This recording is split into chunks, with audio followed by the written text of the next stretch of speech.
중국어선은 한강하고 중립수역까지 들어왔던 건인데요. 중국어선들은 우리나라의 경제적 배타 수역에서의 불법 조업을 넘어 영해까지 들어와 우리아족 자원을 쓸어가고 있습니다. 또한 불법 조업한 중국어선은 단속 10분 이내에 납부하지 못하면 북방 한계선을 넘어 북한 해역으로 가기 때문에 큰 어려움이 있습니다. 이는 최근에 남북 간의 관계 악화를 이용한 최신 수법인데요. 지난 1월서의 북방 한계선에 등장한 중국어선은 하루 평균 26척, 2월 20척으로 줄더니 지난달 들어선 하루 평균 100척이 넘게 몰려들고 있습니다. 중부해양경찰청 산하 서해 5도 특별경비단 관계자는 세경이 나타나면 중국어선들이 전속력으로 서해 북방 한계선, 북한 해역으로 도주하기 때문에 10분 내외로 단속을 해야 하는 어려움이 있다면서도 코로나19 위험 등으로 퇴거 위주의 작전을 펼치고 있지만 단속이 필요한 경우는 납부한다고 말했습니다. 조직적으로 움직이는 중국어선은 일반 어선이라 보기 힘듭니다. 국제 정세에 유동적으로 움직이는 것으로 보아 국가적 지원을 받는 일명 해상민병으로 파악되는데요. 한강하구 지역에서 불법 조업을 하는 중국어선 단속을 위해 군과 해경, 유엔사로 구성된 민정경찰의 공동작전이 진행됐습니다. 유튜브 채널 가장 많이 본 뉴스, 좋아요와 구독은 영상 제작에 매우 큰 힘이 됩니다. 군과 해경, 유엔사가 제3국의 민간어선 퇴거를 위해 함께 작전을 실시한 것은 1953년 정전협정 체결 이후 처음이었습니다. 중국 어선들은 남과 북이 서로 접근을 조심하고 단속 활동이 어렵다는 점을 악용해 무단으로 침입해 상습적으로 불법 조업 활동을 벌인 것입니다. 이에 유엔사 군정리는 한강하구 중립수역에 대한 특별 조사 활동을 펼쳐 중국 어선을 정전협정을 명백히 위반한 무단진입 선박으로 규정했습니다.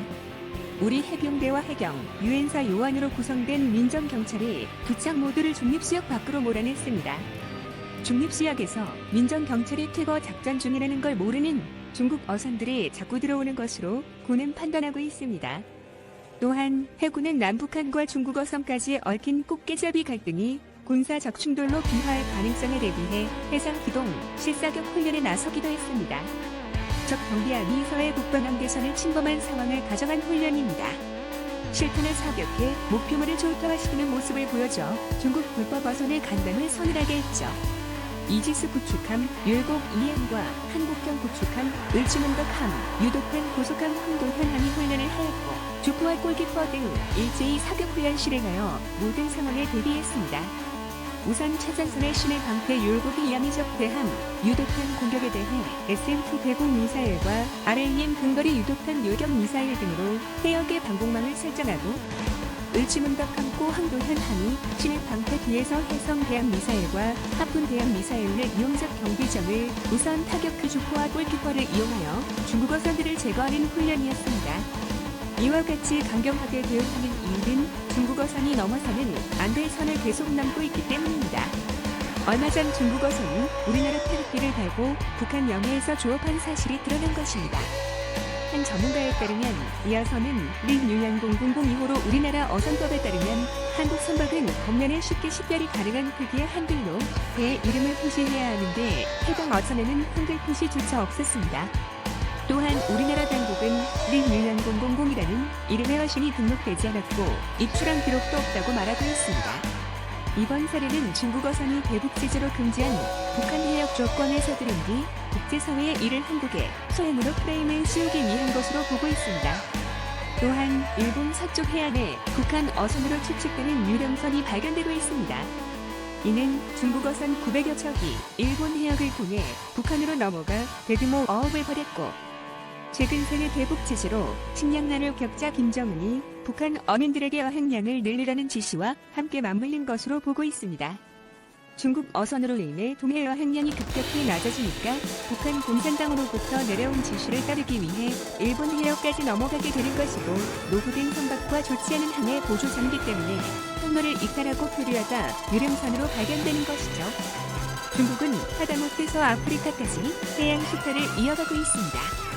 서아프리카 가나 해안 쪽에서 찍힌 한 선박의 사진에도 태극기가 걸려 있습니다. 얼핏 보면 한국 국적의 배인가 할 수 있지만 배 곳곳에 보이는 오성풍기, 중국 국기, 다 보이고 선바 어느 곳에도 한글이 적혀져 있지도 않고 한자로 중국식 이름이 쓰여 있다는 것입니다. 이는 가나의 불안한 정치 상황으로 인해 감시와 단속이 잘 안 이루어지는 점을 이용해서나 해안의 모든 어족 자원들을 약탈하는 것입니다. 또한 태극기를 개항한 것은 경제적 어려움을 겪고 있는 나라의 해양이권 침탈에 대한 비난을 우리나라에 돌리기 위한 것으로 보입니다. 호주 방송사 ABC는 중국 어선의 영향이 국제적으로 매우 심각하게 보고 있습니다. 중국 어둠의 어선 한 대가 세계 바다를 약탈하고 있다는 내용의 기사에서 중남미 국가들이 인적 고민 미국의 지원을 요청했다고 전했습니다. 하지만 미 해안 경비대 크리스틴 컬드웬 중위는 에콰도르 해군과 페루, 칠레 해군의 함정수를 모두 합친 것보다 중국 어선의 수가 더 많다며 이는 전례를 찾아보기 힘든 일이라고 말했습니다.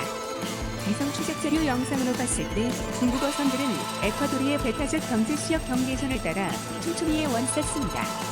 이 같은 형태는 갈라파고스 섬으로 들어가는 모든 어족 자원을 막고 나오는 생선들도 싹쓸어가 지역 어민과 해양 환경에 치명적입니다.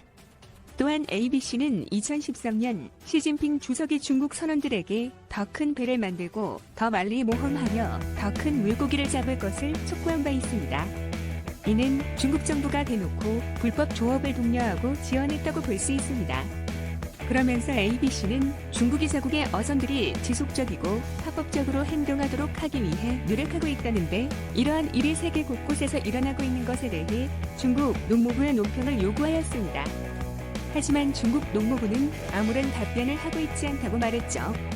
한편 남미 쪽에서는 바다의 제왕이라고 불리는 상어가 아이러니하게도 헤엄을 못 치고 바다 아래로 가라앉고 있습니다.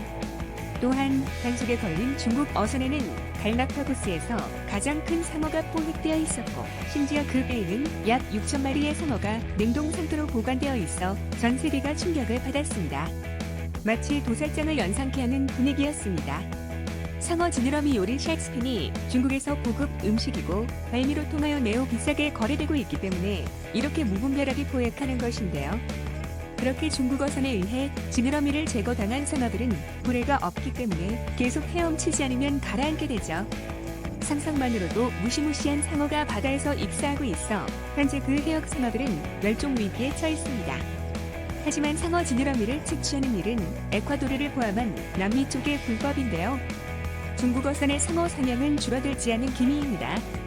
중국 어선들에게는 남의 나라 법 따위는 안중에도 없는 것이죠. 미국 워싱턴 대학교 중국 어업 정책 전문가 타비사 그레이스 멜로리는 중국인들은 자신들의 존재를 과시하기 위해 어선들을 이용한다고 말했습니다. 그렇다면 중국의 만행들을 계속 눈감아 주어야 할까요? 그건 아닙니다. 중남미는 중국뿐만 아니라 미국, 전 세계에서 경제적으로 중요한 곳입니다. 자원이 풍부하고 투자할 여지가 충분하기 때문인데요. 중남미를 중국이 장악하는 것을 막으려는 노력이 지속되고 있습니다. 중국이 남미에서 불법 조업을 하며 어획 활동을 하는 것에는 단순히 경제적인 요인만 있는 것이 아닙니다. 정부에서 나서서 원양 어업을 지원하고 어업을 국가 전략 사업으로 지정하는 이유는 어선을 통해 해양에서의 영향력을 확장할 수 있기 때문입니다. 반대로 말하자면 중국의 조업을 막지 못하면 주변국의 국가 안보 차원에서도 문제가 심각하다는 것이죠. 하지만 두려울 것 없는 중국이라도 긴장하게 만드는 국가들이 있는데 그중 하나가 바로 한국입니다. 중국은 한국에서도 끊임없이 불법 조업을 해왔습니다. 하지만 한국은 그런 중국에 당하기만 하지 않았습니다. 지난 12월 한국의 어업협정선을 넘어 불법 조업을 하던 중국의 노영화호를 해경들이 붙잡았습니다. 불법 조업을 발견하고 배를 멈추라 지시하는 해경을 보고 도주하던 노영화호는 해경이 해상 특수기동대를 투입한 지 9분 만에 납포되어 합송되었습니다. 중국의 불법 조업은 이후에도 여전히 기승을 부렸습니다. 코로나19로 인해 승선 단속을 하기 어려운 것을 노린 것입니다. 하지만 열악한 상황에서도 한국은 중국의 어선을 계속해서 단속해내고 있습니다. 올해 1월에는 신안 부근에서 우리 수역에 드나들던 여러 중국 어선들을 해양수산부에서 납포하여 조사하고 수확물을 정량 수거하였습니다. 또한 지난 3월 해경은 더 이상 강제 퇴거에 그치지 않고 특공대를 투입하는 등 강력한 조치를 취하여 우리 해양을 수호하겠다는 입장을 밝혀 중국 어선들을 긴장하게 만들었습니다. 한국이 우리 해양만 지키는 것이 아닙니다. 남미 국가들이 연대하여 불법 조업에 항의하는 공동 성명을 발표해도 꼼짝 않던 중국 어선들이 꽁무니 빼고 도망을 간 적이 있는데요. 바로 한국에서 에콰도르 해군에 지원해준 경비함정 때문이었습니다. 해양경비법이 개정되어 원래의 용도로 사용하기 어려워진 함정들을 궤도국들의 무상으로 지원할 수 있게 되면서 에콰도르의 제주 해경 소속이었던 함정 2척을 지원해준 것입니다. 또한 페루에도 초계함을 기증하고 더 나아가 중국 어선을 감시하기 위한 해안경비선 제조의 주요 파트너로 참여할 예정이라고 합니다. 중국 어선을 단속하고 제지하는 것에 한국 함선만큼 뛰어난 것이 없어 현지의 국민들이 한국에 감사함을 전하기도 했습니다. 에콰도르가 한국 함선으로 중국 어선을 감시하고 해군의 힘을 키우자 아르헨티나, 칠레, 스리랑카 등 여러 국가에서 한국에 함선 지원을 요청하고 있다고 하니 한국의 함선이 우리 바다뿐만 아니라 세계의 해양을 지키는 모습을 머지않아 볼 수 있게 될 것이라는 생각이 듭니다. 시청해주셔서 감사합니다. 이 동영상은 유튜브 채널 가장 많이 본 뉴스에서 제작하여 게시한다. 구독과 좋아요, 알람 설정은 좋은 영상을 만드는데 많은 힘이 됩니다. 중국어